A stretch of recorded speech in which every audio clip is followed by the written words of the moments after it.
Hello. Hi, Gina. Hi, how are you? How are you feeling tonight? You're a little bit under the weather? Yeah, I kind of got sick yesterday, so I am skipping rehearsal today. Everybody else went in, but I'm going to lay here. I'm just trying to get better. I got to get back in there tomorrow. Yes, I know that you have some big shows coming up, and how exciting is that? Not to put that pressure on your mindset right now, but I'm sure you've been so busy because you guys have a couple of big gigs at Coachella coming up. That's so exciting. Yeah, doing both weekends of Coachella and Cruel World Festival in LA and Vegas, San Francisco. It's all good. Congratulations on being inducted in the Rock and Roll Hall of Fame with the Go-Go's back in 2021, just a couple of years ago. Yeah. Thank you. That was a long time coming, but it finally did happen, huh? Finally. I mean, all those years later. I mean, we're talking with Gina Schock of the Go-Go's, 80s icon. And thank you so much for taking some time to talk with us tonight on CJ's Awesome 80s. We appreciate that. That's why my voice sounds like this. Not my vibrant self. I'm definitely under the weather. Yes, I'm so glad to talk to you. We appreciate that very much. And you sound very good. You sound very good. I know that there's been a lot of things going around, that's for sure. So I hope that you get well soon. Yeah. And we wanted to talk with Gina tonight because she's going to be in Fargo, North Dakota, coming up on May 3rd. There's a really cool concert being put on by Rock from the Heart. They're doing a concert for aortic health awareness on May 3rd featuring Sebastian Bach. There'll be a rockin' show. Then also the group Aortic Fire with Gina Schock of the Go-Go's on the drums. So we're really looking forward to that. But I wanted to ask you, Gina, the reason why you do this with Rock from the Heart is because, well, first of all, you've been very open about your heart health issues. And yes. I know many fans appreciate your honesty on that. And how did you first realize something was wrong with your heart? Oh, well, it happened at the most inopportune time. We were getting ready to go on tour. This was a long time, 83, 82. God, I can't remember. It was such a long time ago. We were getting ready to go on tour, and we were in rehearsals, and the tour was going to be like a year long, and so we all had to get a physical, and mine came back, and my doctor said, Gina, you got a little heart murmur. A lot of people have a heart murmur. It's not usually any big deal, but we're going to do a little bit more testing. I was like, sure, of course. And also I kept getting kind of sick. I kept getting colds and just weird stuff was happening that was out of the ordinary and for a person my age. And so they put a heart monitor on me, and we're checking it. And we were at rehearsal, got a call. My doctor said, I'd like you to come in. I'd like to talk to you about a couple of things that we've noticed. And I just about passed out. And anyway, pulled myself together, walked into the studio, told the girls. We all dropped their instruments and got in the car. We all drove over to Cedars-Sinai, and my doctor, I went in to talk to him, and he put a model of a heart, a plastic model of a heart on the desk, and I got hysterical immediately. And they came in and gave me a shot of something to calm me down, and he basically showed me that I had what was called an atrial septal defect, which is a hole in the vertical wall of my heart. Brought in the girls, and then they all freaked out, and that's how I found out. Getting ready to go on tour and finding out I have a heart murmur, checking it out a little bit more, and realizing that it was an actual hole in my heart. And so I decided to deal with it immediately, because the thought of waiting to have it taken care of was enough to make me die in itself. It was, the worry, and that was just too much. I wanted it dealt with right away. That was during the talk. Was that right after Talk Show, that album? Yeah, exactly. So I had to go in and get cardiac catheterization. They measure the size of the hole that was in my heart procedure than the actual heart operation. But I went in and got that done, and so they could measure it and take lots of photos of it. It was like a bunch of monitor screens up hanging from the ceiling, and they were just checking that all out. And So I did that, and then I went in and had the surgery. I did it, within as soon as they could get me in. I found out about my heart a week later. I was having the cardiac catheterization, and then I went in and got the surgery like a couple weeks later.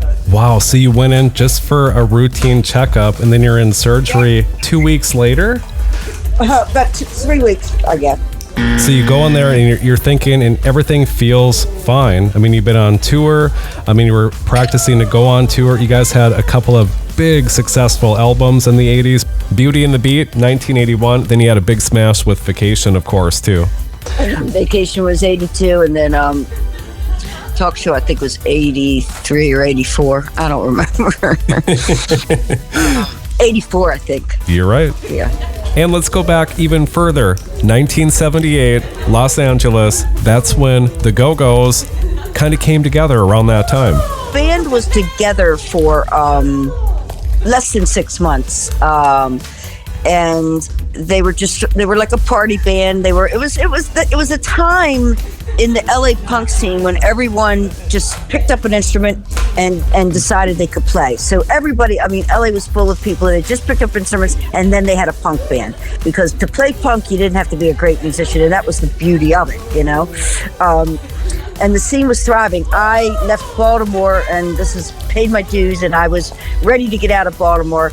Got my father's pickup truck with a friend of mine from high school, everything I owned, drove to LA. I knew a couple people there, because I knew a couple people there, and I knew 3 people there actually. And we stayed with my friend Steve, and he told me there's this band, the Go-Go's, you need to get into and kick the drummer out, whatever. I met them at his brother's Doug's party in Venice, and they said they're looking for a drummer, and I said, well, I'm looking for a band, but I was already in 2 bands, but that was just for the time being. That wasn't where I wanted to really be. I was just sort of biding my time and trying to keep my chops up until I found the true fit for me. The reason why I had really come to LA to find the band that I wanted to try to make it with. And so we met at the party. They came over the house a couple days later over the weekend. They'd given me a cassette tape of some songs. I learned them. They came over in Steve's house. It was in Beverly Glen in the canyon there. I had a PA set up in the living room, and my drums and amps, everything. And they came over and we played a couple songs, and the deal was done. Wow, that fast. Smiled from ear to ear, and we knew that I knew it was the right fit, and I knew that with more practice that the girls were going to become much better at what they did, because there was a spark, there was something there that I felt was just needed to be pushed a little harder, And so we started, instead of rehearsing once in a while when it was fun to do, left everything behind and came to LA to make it. And I was like, come on, guys, you got to hop on my work ethic here, and we got to start rehearsing like 5 nights a week. You work during the day, and at night you go and you rehearse. And everybody sort of jumped on board with that idea, and we got better really quickly. And we started getting the lines started really getting longer and longer, and then we were until we were the talk of the town, and everybody got better at their instrument and got better at their songwriting, because it was in them to begin with. It just needed a little push. I sort of kicked everybody in the butt and made it happen quicker. Yes, you absolutely did. And so in the beginning, they were kind of just doing it for fun. Was that the thing? And you came in there and you're like, let's rock and roll. Yeah, I was very, very serious. And you know what? I needed them because I needed to chill. I was just, I don't know. I feel I was just I was having fun doing what I was doing, but they added an element that wasn't in it when I played. And that was like really the audience. And I don't know, it was just a different vibe, and it was good for me, good for them. And so you just felt, you were a part of different bands and things like that. So when you joined the girls with the Go-Go's, you just felt something special with that. Oh yeah, I knew it. I loved the music. And I knew that my addition would make it even better. because I was pushing hard, and rehearsing is what it's all about.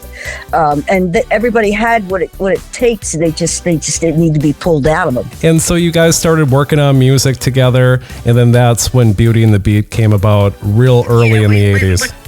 We had a very difficult time. Nobody wanted to sign us because we were an all-girl band. That was a no-no back then. People, because there hadn't been an all-girl band who wrote their own music, played their own instruments. That was really a national success, much less international success. And so no one was interested in signing an all-girl band. But then along came this little label that Miles Copeland had called IRS Records. And they were a subsidiary of A&M Records. And we got, they signed us to a deal. We got I think $60,000 to make our record. I mean, we got paid nothing. But we made that record. We got, Miles Copeland was very smart. He brought in a guy named Richard Gotterer, who was an incredible songwriter. It was really about making sure we had the right songs, and we did. And, he came in and they made a classic record. We worked hard and went to New York, made the record, and it was number one. What an iconic album.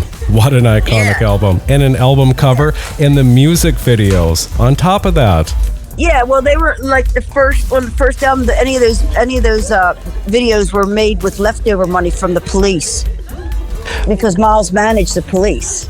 That's right. You guys, were you opening for the police at that time? Yeah, and we did eventually do that. But any money that was left over from stuff that that wasn't used, we'd use it to for instance to make a video.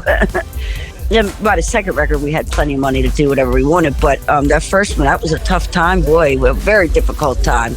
Yes, and I remember you telling the story in a book you released recently. My God, I forgot about that. I wrote a book.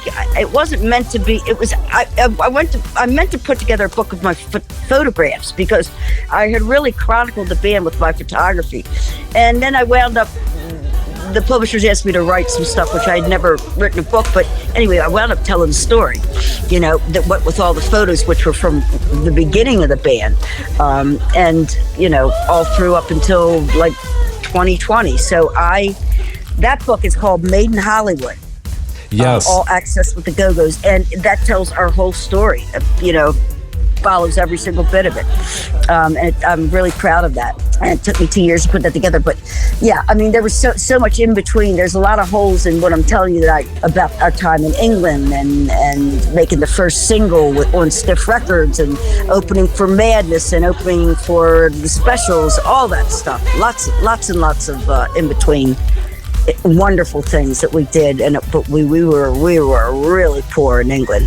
We were living on £2.50 a day. Yeah, who needs a meal, right?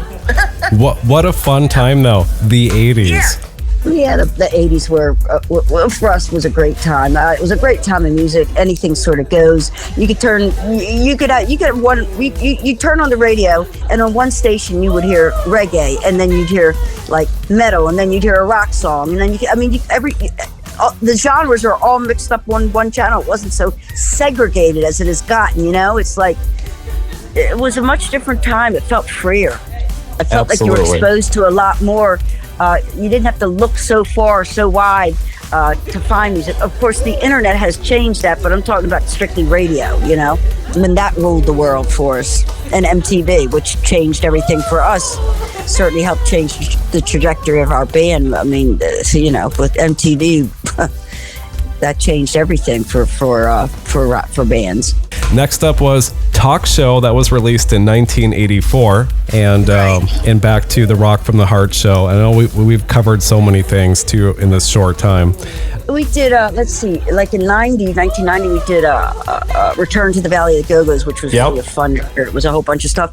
And then in 2000, we did God Bless the Go-Go's, which is one of my favorite records. It's the first record, Beauty and the Beat, and then the last one, God Bless the Go-Go's, are my two favorites. Love it. I love that album. That's one of my favorite Go-Go's. Yeah, we're playing a bunch of stuff off of God Bless the Go-Go's too. I think we're playing 3 songs off that, so that's good. For Coachella and the shows coming up? And the Roxy show as well. We're doing a benefit for the LA fires. charity, all money goes to help the folks that were, LA, what a mess after the fire. It's still, I still can't believe that has happened in this wonderful city that I called home for quite a while, That's so cool that you guys are doing that and showing your support there. And I know that when you guys, is the right word, disbanded, like in the late 80s, was it? Yeah, we broke up in 1985 and then we got back together in 1990. Jane Fonda, is that true? Yeah, Jane. She got a hold of, I think, who's management, whatever. She got a hold of, I think, Belinda's manager at the time, and then they got a hold of everyone else in the band and asked if we would be interested in doing a show at Universal to help raise an awareness and to raise money for a green initiative that Jane Fonda was trying to get on the what you call it here? I can't even think straight. I'm sorry. The word is ballot, for Christ's sakes. Okay. I'm sick. She was trying to get it put on the ballot, and we were trying to raise money to raise awareness to even get it on the ballot to be so folks could vote on yes or no for it. And so we said yes, we would be a part of that. And then we started getting together and talking and having dinners, and then it was all back on. It was a big love fest. Yes, and she must be a big fan. She's gotta be. Oh, she was wonderful. We'd go over her house and hang out and talk about stuff. She's really a lovely woman. I was crazy about her then, and I'm still crazy about her. She's a wonderful, wonderful person. Me too. I love her politics. I love everything about her. She's about power for women, empowering women. She's a powerful woman, and the Go-Go's are powerful women as well. Love that. That's why I was so excited to talk to you tonight. I just appreciate it so much. And even though you're not feeling well, we've been covering a lot of topics tonight. But let's go back to this show, Rock from the Heart, coming up in Fargo, North Dakota on May 3rd. Amy and Pete, oh my gosh, they put on this concert for aortic health awareness, the great work they do. And as far as Pete and Amy go and Rock from the Heart, I'm so happy and grateful to be a part of what they have worked so hard to put together. You need to raise an awareness about these issues, but not be afraid of it, and know there's a community of people that are there to help you get through this if you are having issues with, and no matter what it may be. Mine was congenital. And so mine, they just sewed it up, and I was okay. But certainly, there's so many different things that can go wrong with your heart. So many different operations and procedures and treatments. And Pete and Amy, I loved what they started. And it's just about awareness and having a community of people that are there to back you up. That's important when you're going through something like that. Someone who's dealing with heart issues, now they know that they have a community out there, a community that they can turn to. This is such an amazing thing that Amy and Pete have put together. Yeah, they're really great. They're just lovely people. And they asked me, we come and, play a couple songs. I was like, of course I will. I'll come every year for you guys, and just to show up, talk to people, say hi, play some go-go songs, whatever you want. I'll play with Sebastian Bach. It doesn't matter. I'm there for the cause, and if my name helps in any way, I want to help. That, between this sort of thing, I do this, and there's other charities that I do stuff for too, but this, of course, had an effect on me, a personal effect on me, so I'm definitely want to be a part of it. Absolutely. I know you do some things with like hearing as well too. Oh yeah, and also with Alzheimer's, because my parents, both had that, and I also am involved in rescuing animals and different like Muttville is they rescue old dogs, but I just love all animals, my God, they all melt my heart, but dogs especially. I feel like they're our guardian angels. So much. Yeah. So having faced heart issues, Gina, how did that change your relationship to music at that time? Something that I thought would never touch me all of a sudden knocked me down. It didn't just touch me, it knocked me down, knocked me off my feet. And it made me just become a hell of a lot more grateful for every day that I wake up and I'm healthy and I'm alive and I take a breath, you know. That definitely changed. It made me realize just how lucky I am, not just from what I've accomplished, but just to have good health and to be able to enjoy life. It changed. You know, you don't think about it. You don't think about these things until they happen to you. And then you realize how precious every moment is, every day. Not to, you know, take it all for granted. And I got better and went right back out on tour. Because I thought, well, if I'm going to die, I'd rather die on stage in front of 20,000 people doing exactly what I love to do. Yes, absolutely. I was really scared. I was really afraid, but I bet. did it. I thought, hell, I'm doing this. We're so thankful for you, Gina. Yes, of course. And proud of it. Proud of it. Coachella, is that like I mean, I know it's a huge thing, but it must take a ton of work to do that? Well, yeah, this is, I think it'll be fun. It's just a hell of a lot of organizing. Festivals are really kind of the pain in the ass. There's a lot more that you have to do to get it together for that. Because there's so many people involved just getting on stage. You know, normally if you play, like when we're playing at the Warfield in San Francisco or in Vegas in a theater there or whatever, you know, it's all set up and ready to go. This, you've got so many folks that you need to deal with because one band comes on, then you have to get off and get another band on. It's, you know, however many bands playing on that stage in one day. Woo, that's a lot to get together. Headliners, Lady Gaga, of course, one of them. You guys are headlining Coachella. God, I can't wait to see Lady Gaga, and I also love Missy Elliott. We are so looking forward. I'm going to be at the show at Rock from the Heart in Fargo because that's where I'm at right now. I'm in Fargo. Okay, well, make sure you come say hi. Absolutely. I would love to, for sure. And then we just want to promote that too, that to get your tickets at rockfromtheheart.org. They're doing a whole lot of events the day before. They're doing the aortic ed sessions that day, and then the concert featuring Sebastian Bach, also Aortic Fire with Gina Schock of the Go-Go's. That Saturday on May 3rd, Avalon Event Center in Fargo.